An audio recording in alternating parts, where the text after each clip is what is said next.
name is Justin Huntington. I'm talking about smartphones today and kind of focusing on how you can keep yourself safe and what attacks are out there that you might not know about. First off, how many people in here have a smartphone? Well, I'd say a good 75%. Everyone does everything on their smartphone today that they do on a regular computer. They social networking, banking, email, just surfing the web. There's countless times where I'll be at someone's house and instead of going on the computer to go check out how to get somewhere or whatever, they'll just pull their smartphone out of their pocket and go right on. So the question asks, if we use our smartphones just like we use our computers, why don't we protect our smartphones like we protect our computers? How many people here have a mobile security app on their smartphone? We have 2 people out of the 75% that raised their hand. So what's going on with smartphones and what's happening, how the attacks coming? McAfee did a threats report in the last quarter for 2010, and mobile malware increased by 46% from 2009 to 2010. And they also found that there's a direct correlation as smartphones become more popular, the attacks are becoming greater. As smartphones and mobile devices outsell laptops and PCs and desktops, they'll become a bigger and bigger target for hackers and other attackers to attack smartphones. They'll grab more users with their net. A study by AVG, 6% of U.S. smartphone owners' devices had been infected with malware that were sending out their credit card details. I'll get in more about what kind of attacks happen. Also, the Steven Simpson, he's the consumer products chief of AVG, said that things that people need to know that need to be protected from your PCs, they now need to be protected from when you're using your smartphones. There's this perception that smartphones are more secure than they really are. Another survey done by Kaspersky Labs is that there's 1,000 different pieces of malware circulating that target smartphones. That's 1,000 new from last year. They did, again, in their survey, they did 12% of, and this is in European countries, they did 12% of smartphone owners that had installed software security on their phones in their survey, which 12% actually was surprisingly high for me, but 33% of the people surveyed said they had confidential information on their smartphones, like access codes, passwords, banking. So that, again, there was only 12% that said they had, and 33% that used it for really important things. So about 20% was left unprotected. Frost and Sullivan also did a survey. They did, they're a global business and security consultant. They did a survey, the Global Information Security Workforce Study, that they interviewed IT managers and IT departments of big companies, and they asked them, what is the biggest threat to your company?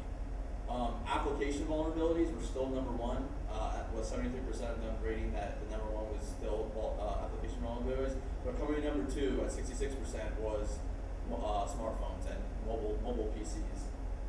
So it's definitely a raising threat. And for Lookout, which is another mobile security firm, they found malware and spyware appeared on 9 out of 100 phones it scanned in this past May, which is more than double than it found in December of 2009. So again, we're finding more and more malware on smartphones. And this is actually an interesting study. Trusteer, another security firm, they did a study that people know like scamming and phishing, like scams, like phishing schemes that you get an email, you're more aware, like, oh, well, that's obviously not a legitimate person that's sending me that email. I'm not going to click on any of the attachments or links or whatever. But for some reason, mobile users were 3 times more likely to fall for these scams than seeing it on their PCs. And one reason was they said like the screen's a lot smaller, so when you know that it's not like the small differences you can see that's not like actually an email from Amazon or your bank, you might not necessarily see these small differences on a smaller screen. Article in the New York Times was this zombie virus that affected 1 million mobile phones in China. This phone attacked the SIM card of these cell phones, and then automatically sent out spam text messages to people listed on the phone's address book. Again, and this article goes on to say that as more and more smartphones hit the market, more and more malware attacks will be more prevalent. This is actually a big key. The number of cell phones lost or stolen every year in the U.S. is about 30 million, which is about almost 10% of the population. Compared to like laptops, which is like just under 1 million, this is a huge number and a huge difference. How many people get their cell phone stolen or smartphone stolen, or they lose them? And depending what you have on there, the questions you ask are, okay, what important information do I have on my phone, and who has it? Is it a trustworthy person, or is it had to be some hacker that stole it from you while you were out at the bar or whatever and not paying attention? Bold malware in the wild. This has to do with the biggest problems in the U.S. right now, as far as malware goes. This malware that will be installed on your cell phone, and they will send premium text messages in the middle of the night or calls in the middle of the night to 408 numbers. And what that means is that your phone, they can control your phone to call this 1-800 number over in Russia or China that they own. They own this 1-800 number, and they collect a fee that you're calling for them, and they'll get huge charges on your cell phone bill for these 1-800 calls. The Zeus Trojan, many people probably heard that before. It was a big virus a couple of years ago, but it's kind of making its way back and still being used. This was a more scary application of malware. The Zeus Trojan inserted a field into the Bank of Spain's like where you would fill out to like log in. It added an extra field to add like your phone number, and the criminals then sent a message to the customer's mobile phone saying that their mobile phone's operating system needed to be updated. And when the customers downloaded the update, the Trojan was then installed on the phone, and basically they basically hijacked the phone and had root access and do whatever they wanted. Again, these are just rogue apps that are collecting, when you get a malware on your phone, they can collect the passwords, your financial, whatever you're doing on your phone. These rogue apps, these rogue malware can collect and send back to the attacker. All right, now we're going to talk about these are the 3 most popular smartphones: the iPhone, Android, and BlackBerry. Some people like to debate whether one's more secure than the other, or which one's better than the other. We're going to focus on security and see if one's more secure or they're just different in security. So we'll start with the iPhone. Last October, a new, basically almost like a hack came out about the iPhone that I don't know if many knew about. If you have your PIN on your phone, so you can only unlock it if you know the PIN. There's this technique that anyone can do. Basically, you hit emergency call, you dial pound, and then you hit unlock or you hit lock, and boom, you're to the home screen. Didn't have to type in the PIN. Didn't have to do anything. Basically, this little trick, and you would have access to a phone that otherwise had a PIN on it. This was just one of 3 in 2010 of these password hacks for the iPhone.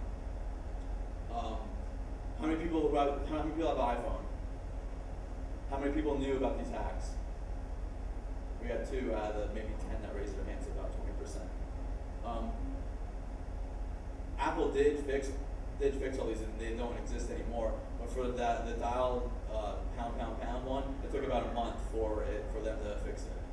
So these password hacks probably affected tens of millions of people, if not more, and not too many people knew about it because Apple doesn't really want to publicize these problems they would have with their operating system.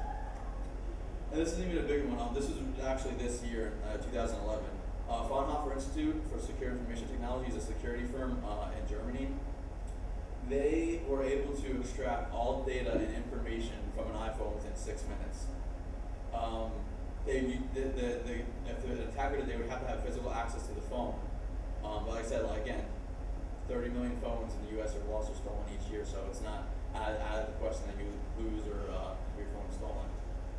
Extracted. So if you had banking data, all your financial information, your passwords for your Amazon accounts, PayPal, all that stuff, if you do it on your phone and you lost it, and they would be able to do and collect all the data and information within 6 minutes.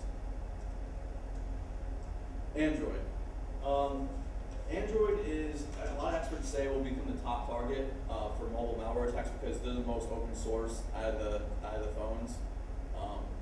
They don't really check for security, like they don't check their apps for malware because there's a lot of developers that can have their own like third-party markets for Android apps that just can upload them.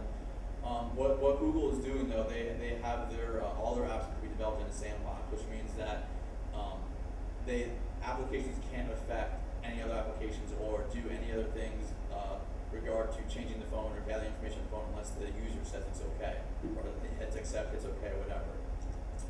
About a month ago or so, maybe 2 months ago, there was an article, big article, that Google had to yank over 50 infected applications on the Android marketplace. The apps were available for about 4 days on the Android marketplace, and according to Security Forum Lookout, between 50,000 and 200,000 copies of the apps were downloaded. So that's could be up to 50,000, 200,000 infected phones from that mobile malware. According to the CTO of Lookout, they said they were all infected with the same malicious code. They dubbed it DreamDroid. It would let the attackers compromise the Android smartphones, then connect them to the command and control server, which can issue orders to the device. Again, they would just connect to the attackers' command and control servers, and then they can say commands like, dial this number, call this number, send these text messages, do whatever, and then basically have full access to the phone. BlackBerry. Now, as of right now, Blackberries are really rarely attacked, so I guess you can say that as of right now, Blackberries are the most secure, but that can only be for the time being. The reason this is for right now is that most Blackberries are used by people like business professionals that have security teams backing up that are watching their Blackberries and have a lot of, probably have mobile malware removal or antivirus on their smartphones already installed. However, there is this application called FlexiSpy that I thought was kind of interesting. They said that this would be used by, in most cases, just used by a jealous spouse.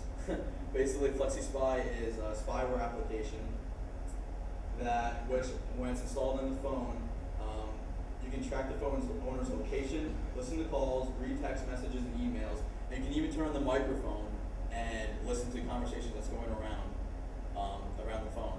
So if this was installed by a person, it can actually be really harmful to like a business professional who's talking to someone in a meeting or whatever about dealing with things that are just personal to the business. So is this all? We all don't want to use smartphones no more. No one wants to. It's very scary. You don't want to lose your information. It's not all doom and gloom. Again, as of today, the biggest security risk is you losing your cell phone. You're not. The mobile malware isn't really mainstream in the U.S. yet. The more the attacks are in Russia and China, where they have less stricter laws about hacking and that kind of thing. But experts do say it's coming. They say this end of 2011, beginning of 2012 is where they see mobile malware really being mainstream in the U.S. Smartphone market. But still not to worry, because it's not like the security industry isn't sitting on their hands doing nothing, just letting this roll by. There's the 2011 RSA conference in San Francisco. Almost all the security groups that presented there either had a mobile security app or are developing a mobile security app. So you're not gonna be unprotected. So how do you stay secure? What's the best? What can you buy? What actions can you do to keep safe with your smartphone? I guess the first line of defense is putting a pin on your phone. If you have it lost and a less technically inclined person finds it, it might stop them from accessing your phone. This is not at all the best form of defense, but it's the first line of defense.